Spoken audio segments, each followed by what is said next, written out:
into the action for another week. And what do we have here on a Monday? We got a beautiful looking board in the NBA. All three picks coming from the court. Let's get right into the action. We're going to start things off in dirty Dallas, where the T-Wolves are in town to take on the Mavs. And I'm going to take those T-Wolves to cover the +3.5 point spread. So they've been the better all-around scoring team here lately. Check out some of these stats. Over the last 10 games, effective field goal shooting percentage first versus 20th. We also have a gap on defense. Opponent effective field goal shooting percentage second versus 13th. And we've seen a dramatic turnaround on the defensive end here for the Timberwolves. Now you might take a look at some of their game logs and think, Joe, they're allowing a lot of points. Well, yes, that's true, but they do play at a very fast pace, and they actually rank first overall in the NBA over the last 10 games in points allowed per 100 possessions. They're also very pesky, first overall in the NBA over the last 10 in opponent turnover percentage.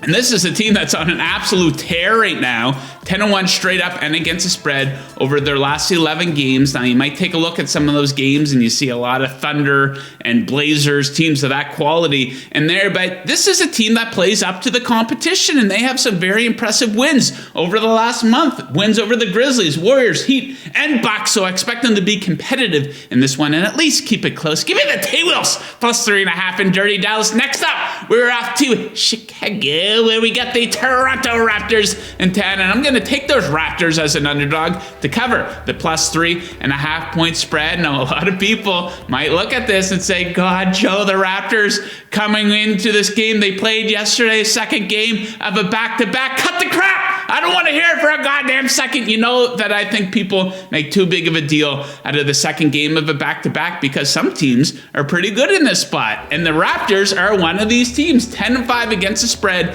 in the second game of a back-to-back. That is the second best mark in the NBA in this situation. Meanwhile, you look at the Bulls here, and hey, that was a fun story in the first half, but this team's going through major regression right now, looking like the team that couldn't even qualify for the playoffs last year. They are 2-8 in their last 10 games, and they absolutely stink versus good teams. So since the start of the year, they are 5-15 versus teams that are currently above 500. Of course, the Raptors are above 500. Then you dig into some stats, and edges everywhere for Toronto in this one. They rank higher in points for and allowed per 100 possessions, 3-point percentage, opponent EFG percentage, free throw attempt rate, opponent free throw attempt rate, turnover percentage, opponent turnover percentage, all those stats over the last 10. You get the point. Give me the Raptors +3.5, and we're going to wrap things up with my favorite total of the day. It is LeBron in Cleveland to take on his former and future team. We have a total of 227 for this one. Boom! I like the over. So this is a fantastic pairing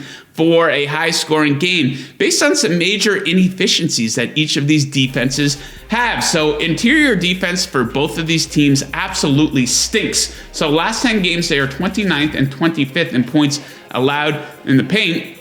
Now, offensively, they're both in the top 9 in that category, so expect a lot of easy buckets on the inside. The three-point defense for each of these teams absolutely stinks too. Last 10 games, 29th and 28th in opponent three-point percentage, so expect both teams to be able to make it rain from deep in this one. And whenever the Lakers are on the court, you're going to see the possibility of a very high-scoring game here. So they are 28th in points allowed over the last 10 games, while playing at the 7th fastest pace. That right there is a recipe for a high-scoring game, and we've seen a lot of high-scoring games from the Lakers. So 8 of their last 10 games have seen at least one of the teams score 122 or more points. So I like this one to go over that number of 227 tonight in beautiful Cleveland, Ohio. So there you have it, my 3 best bets of the night for the NBA. If you're looking to do some handicapping, head on over to Oddshark.com. All the stats, all the trends, all the top lines from all the top books. Good luck with your bets tonight, unless you are fading me. And as always, keep chasing that paper. Woo!